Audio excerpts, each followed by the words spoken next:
باور نمی‌کنم که وقت رفتنه। ভোরের আলো ফোটার আগেই জনসমুদ্র তেহরানের গ্র্যান্ড মোসাল্লা মসজিদ প্রাঙ্গণ। ইরানের কিংবদন্তি নেতা আয়াতুল্লাহ আলী খামেনির জানাজা উপলক্ষে শোকার্ত মানুষের ঢল। ধারণ ক্ষমতা পূর্ণ হয়ে যাওয়ায় জানাজার কয়েক ঘণ্টা আগেই কমপ্লেক্সের সমস্ত প্রবেশপথ বন্ধ করে দেয়া হয়। তারপরও আশেপাশের সড়কগুলোতে ঢল নামে প্রয়াত সর্বোচ্চ নেতাকে বিদায় জানাতে আসা মানুষের। প্রথম জানাজায় খামেনি পুত্র ও বর্তমান সর্বোচ্চ নেতা মোস্তফা খামেনি না থাকলেও উপস্থিত ছিলেন খামেনির অন্য ৩ ছেলে, ইরানের শীর্ষ নেতৃবৃন্দ এবং লাখ লাখ অনুসারী। অশ্রুসজল চোখে দোয়া করেছেন প্রয়াত নেতার জন্য। যারা ভেতরে প্রবেশ করতে পারেননি তারাও সামিল হন দোয়ায়। এ সময় জনতার একটি অংশ ট্রাম্পের বিরুদ্ধে স্লোগান দেন, আর লাল পতাকা নিয়ে যারা এসেছিলেন তাদের চোখে মুখে ছিল খামেনি হত্যার প্রতিশোধের আগুন। বিকেল পর্যন্ত এই মসজিদ কমপ্লেক্সে রাখা হবে সর্বোচ্চ নেতার মরদেহ। এরপর শুরু হবে শোকযাত্রার প্রস্তুতি। প্রজাতন্ত্রের ইতিহাসের সবচেয়ে বড় শোকযাত্রা অনুষ্ঠিত হবে সোমবার। এতে অংশ নিতে পারেন ১.৫ থেকে ২ কোটি মানুষ।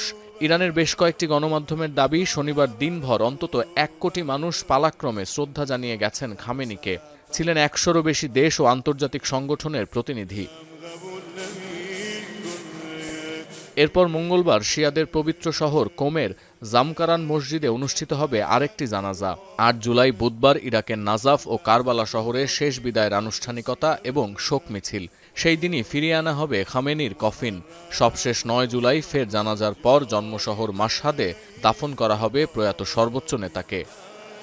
ভিটামিন ই ও সি সিরাম ৮টি প্রাকৃতিক অয়েল সমৃদ্ধ লিলি সিরাম অয়েল, যা চুল পড়া কমায় মাত্র ৩০ দিনে। সোমবারের শোকযাত্রা সহ পুরো আয়োজন ঘিরে ব্যাপক প্রস্তুতি নিয়েছে ইসলামী প্রজাতন্ত্র।